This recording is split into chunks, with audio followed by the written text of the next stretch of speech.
Now, lots to talk about and, of course, more comments from you on the way.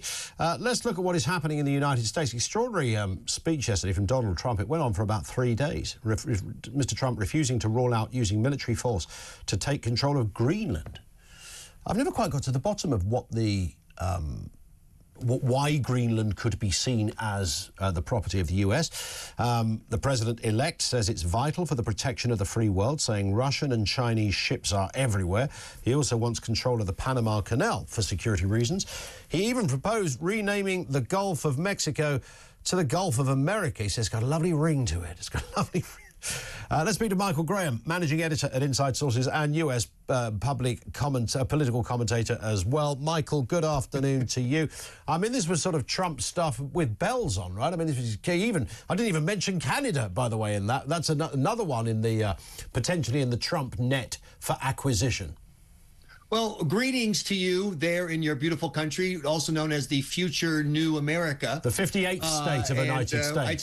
I can't wait till London is rightfully back, rightfully under the control of America where it belongs. There'll be more.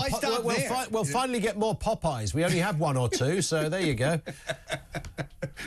But no, so what's fascinating to me is on the Greenland thing, people are freaking out about it. Democratic U.S. Senator John Fetterman of Pennsylvania gave an interview yesterday, and he's told everyone, stop freaking out. This is what Trump does. He throws out a bunch of ideas that are pushing in a direction, not, a destination, and don't freak out. And he pointed out, historically, and this is true, that since the 1800s, America has considered trying to buy the Greenland from Denmark. In fact, President Harry Truman, a proud Democrat, had a secret conversation to try to buy it. I love that when you buy something from Denmark, America, like we bought the Virgin Islands from them in 1917, it's always with gold coins. They won't take a check. They gotta have the a bag of gold coins. Cash on the barrelhead, exactly. And and one of the arguments that Trump makes about the Panama Canal, there are two things going on. One is there's been a lot of concern over the past decade about the growing activity of China in the region. 2 of the 5 ports, or whatever they're called, that kind of manage shipping there, are owned and run by companies in China. The defenders say, well, they were in Hong Kong. The critics say, yeah, have you seen what's happening in Hong Kong the last 10 years? And this is just part of, China is an intractable enemy.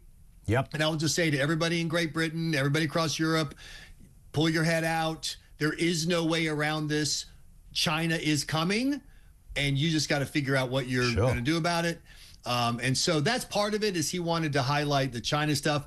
Part of it is, hey, America paid the money, or American companies, they paid the money, they built it, they maintained it, we defend it, the military protection comes from us. Sure. And yet we pay the same fees as, China and Great Britain and anyone else. And so his argument is, we deserve better, or the way he puts it is, you're mistreating us, whatever. And then, of course, the third part is Trump's crazy.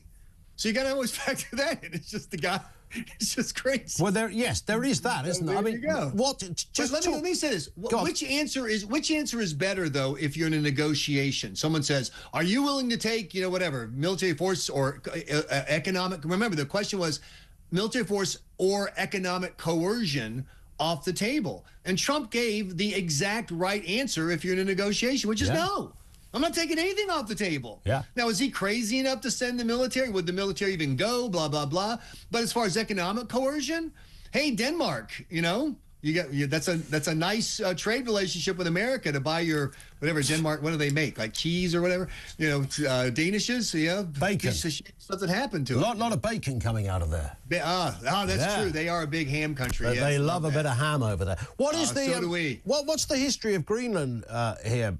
Michael, maybe you can educate us. I don't know. I mean, it's obviously America has one. This is it's not America's, right? Right. So this is the big point, I think, that helped me understand it. America's Space Force base, because we now have a Space Force. And look, I mean, it's funny, as silly as it sounds, and people mock Trump for doing it. The fact is, other countries are doing it because that's going to be part of the next war. Absolutely, is going to be our assets in space, like satellites and whatnot. Our Space Force base is in Greenland. We have a base that we lease or whatever, bought, whatever, and it used to be an Air Force base. Now it's a Space Force base. It's top of the world is kind of the nickname for it. Yeah. And it's a very strategic point. Also, due to global warming, man-made or otherwise, you can now do more navigation near the pole, which means there's more trade routes, which means there's more financial interest in the world. And so if I'm going to translate Trump into not crazy, the way I would translate is America is going to spend more time and money defending that part of the globe. Yeah. So we're going to be actively doing stuff anyway. I thought it was interesting. Denmark, like after the story broke, there's hey, we're sending some more assets up there too. We got like 4 more, dog sleds and a couple of guys with guns. The fact is, America's going to defend it. America's going to spend money for it. The West needs to protect it, particularly from Russia and China. Yeah. So why not turn it into the coldest Virgin Island? Just make it like. So it's a mood. It's a mood music thing.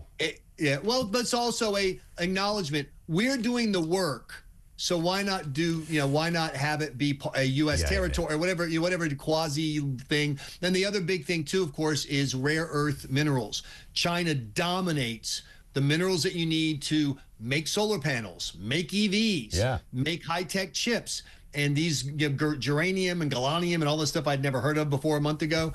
They are key to our world economy. Sure. And once again, China is coming. So what does Trump's Panama, Greenland, what do they have in common? China. There is a real China problem. He's talking crazy, but he's talking in the direction of we've got to do something about China.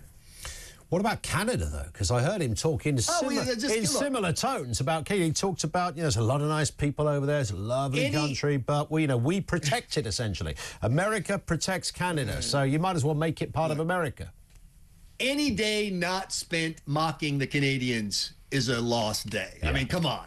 They're the Canadians. And I don't know what the hell they do up there in Canada, and I'm sure it's a fine country. As you know, Americans are not particularly globally oriented. We don't know a lot about cross the border. In fact, most Americans don't even know that the capital of Canada is Maine. And so, anyway...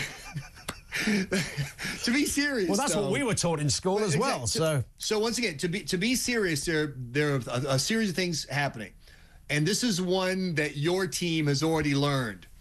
You trash Trump, you talk about what a racist he is. Your Secretary of Foreign Affairs is out there trashing him. Yeah. He's going to remember it. He's not going to like it.